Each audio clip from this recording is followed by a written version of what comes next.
Yo, what's good, horror freaks? As a massive horror fan, I eat, sleep, and breathe horror. The terrors in my head, they're basically my roommates at this point. The first horror movie I ever saw was Ghost Ship at a sleepover at a friend's house. What kind of adults do that to kids? And I've been obsessed ever since. It's like a drug. But let's be real, a lot of horror movies these days, kind of predictable. Same old jump scares, same old tropes. But sometimes a movie hits you right out the gate. The opening scene grabs you by the throat and doesn't let go. Those first few minutes, they set the vibe, crank the dread, and make you need to keep watching. So today, I'm diving into 7 opening horror movie scenes that hooked me hard. These are the ones that made my heart race, my palms sweat, and my brain go, oh, we're in for it now. Obviously, spoilers for the opening scenes of these movies. You've been warned. Let's get into it. First up, talk to me. This A24 gem came out of nowhere and punched me in the gut. The opening? It's a masterclass in chaos. We're at a house party, music's blasting, kids are vibing, and the camera's weaving through this crowded mess like it's one long, anxious take. Then we meet this guy, Cole, looking for his brother, Duckett. Something's off. Cole's stressed, banging on a locked door. You can feel the tension building, like the air's getting thick. He breaks in, and there's Duckett, shirtless, wild-eyed, muttering nonsense. The vibe shifts from party gone wrong to, oh, this is bad. Duckett grabs a knife, and before you can process it, bam, he stabs Cole. Blood everywhere. The crowd screams, but Duckett's not done. He turns the knife on himself, and it's just brutal. That scene hooked me because it's so raw. No ghosts, no monsters, just human desperation spiraling into violence. It sets up the whole movie's vibe. Possession isn't just supernatural, it's personal. It's like the filmmakers are saying, buckle up, this is gonna hurt. And it did. I was glued to the screen, heart pounding, knowing this movie wasn't gonna pull punches. Upset you're gonna hurt a lot of people. Next, 28 weeks later. If you thought 28 days later was intense, this sequel's opening says, hold my beer. It starts in a boarded-up cottage in the English countryside. A group of survivors is hiding from the rage-infected. It's quiet, claustrophobic, candlelit. You're already on edge. Don, his wife Alice, and a few others are eating a grim dinner when a kid bangs on the door, begging to be let in. He's alone, terrified, and you know letting him in is a bad idea. But they do it anyway. Then all hell breaks loose. Infected swarm the house. The camera's shaky, the screams are deafening, and it's pure panic. Don bolts, leaving Alice and the kid behind. He's sprinting through fields, infected on his heels, and it's this relentless chase that feels like it's gonna give you a heart attack. Pure adrenaline. This opening hooked me because it's chaos incarnate. It's not just the infected, it's the betrayal. Don's choice to abandon his wife? That gut punch sets the tone for the whole movie. Survival at any cost. I was hooked, sitting there thinking, how do you come back from that? Spoiler, you don't. Okay, Scream. This one's a classic, and if you haven't seen it, what are you doing with your life? The opening is iconic for a reason. We're in a quiet suburban house. Casey Becker, played by Drew Barrymore, is making popcorn, flirting on the phone with some rando. It's all playful until the caller starts getting creepy, asking, what's your favorite scary movie? The vibe shifts fast. He knows she's alone. He's watching her. Then he drops the bomb. Her boyfriend's tied up outside. What follows is a cat and mouse game that's pure terror. Casey's running, locking doors, but Ghostface is always one step ahead. The phone keeps ringing, his voice taunting her. When she's finally cornered, it's brutal, quick, bloody, and merciless. This scene hooked me because it's so damn smart. It plays with horror tropes while making you feel Casey's fear. The phone, the popcorn, the quiet house, it's all so normal. Then it's not. Wes Craven knew how to make you care about someone in 10 minutes, then rip your heart out. I was 100% in, knowing this movie was gonna mess with me. Next, Smile 2. This sequel took the first film's creepy curse and turned it into a relentless nightmare. The opening, a masterclass in tension.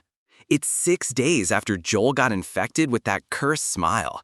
He's an ex-cop now. Those hallucinations probably got him fired, and he's running out of time before the curse claims him. We're in a grimy stash house where Joel's tracked down 2 Eastern European drug dealer brothers, trying to pull a Robert Talley move, kill one in front of the other to pass the curse to someone deserving. The camera's insane, flowing like one unbroken shot, pulling you into the chaos. But it goes sideways fast. A shootout erupts, both brothers end up dead, and Lewis, a small-time dealer played by Lucas Gage, witnesses the whole thing. Joel bolts, dodging the brothers' crew who come in guns blazing, only to get obliterated by a truck outside. His body smears across the road in the shape of a grotesque smile. Lewis, left standing, catches the curse, and you know it's game on. This opening hooked me because it's a pressure cooker. The single-take style, the moral desperation, the way the curse jumps, it's relentless. That final image of Joel's smeared smile stuck with me, and I was locked in, dreading how far this curse could spread. Ghost Ship was my first horror movie, so it's got a special place in my heart. And that opening, it's a blood-soaked banger. We're on a fancy 1960s cruise ship. Everyone's dancing under twinkling lights, all elegant and romantic. A little girl's twirling with the captain, and it's so wholesome. Until it's not. A wire cable snaps loose, and in slow motion, it slices through the dance floor. People don't even realize at first. Then, boom, bodies start falling apart. Blood sprays, limbs drop, and it's a massacre. The little girl's left standing, screaming, alone. This scene hooked me because it's so deceptive. 1 second, it's a fairy tale. The next, it's a slaughterhouse. The contrast between the glitz and the gore, chef's kiss. I was a kid when I saw it, and my tiny brain was like, what just happened? It's why I'm a horror junkie today. Those 5 minutes promised something dark and twisted, and I was all in. Zack Snyder's Dawn of the Dead remake doesn't mess around. The opening is a full-on apocalypse starter pack. We meet Anna, a nurse, finishing a long shift. She's driving home, chatting with her husband, Lewis. It's all normal, suburban house, cozy vibes. Then their neighbor's kid bursts in, looking wrong.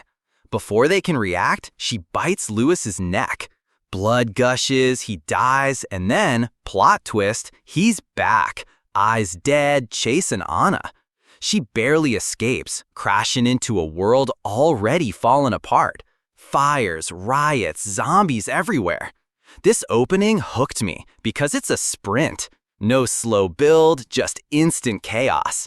The way it goes from everyday life to total collapse in under 10 minutes, brutal.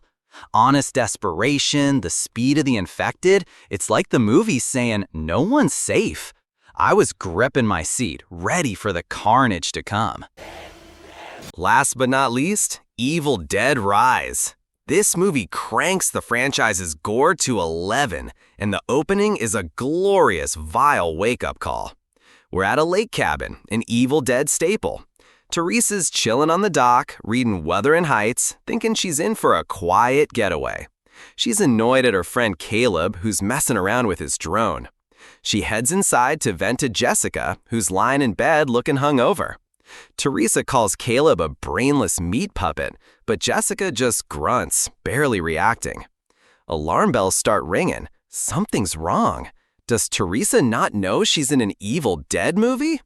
Teresa keeps reading, and the camera zooms in on the calming words of Emily Bronte. For a split second, it's peaceful. Then Jessica, still turned away, starts narrating the exact lines from the book, word for word, without seeing the page. Teresa's horrified, and when she looks up, Jessica's sitting upright, back to the camera, centered like a predator. The tension's unbearable. Then, bam! Jessica rips Teresa's scalp off. Brain exposed, Teresa screams as Jessica grins, "Who's the brainless meat puppet now?" Teresa stumbles back to the dock. Caleb's shocked, but before he can process, Jessica grabs the drone and jams it into her own head. She falls into the water. Caleb jumps in to save her. Big mistake. Moments later, Teresa, dying, watches Caleb's severed head plop onto the dock. This scene hooked me because it's peak Evil Dead, gory, unhinged, and darkly funny. The scalp rip, the drone kill, pure insanity. Cronin sets the tone. Heads will roll, and it's gonna be brutal. I was locked in, ready for the blood-soaked elevator scene and all the chaos to follow. These openings, they're why I love horror. They don't just scare you, they pull you in, make you feel the dread, and leave you begging for more. From Talk to Me's raw chaos to Evil Dead Rise's bloody insanity, these scenes are burned into my brain. If you've got any opening scenes that hooked you, drop them in the comments. I'm always down for new nightmares. Until next time, keep the lights on. Bye-bye.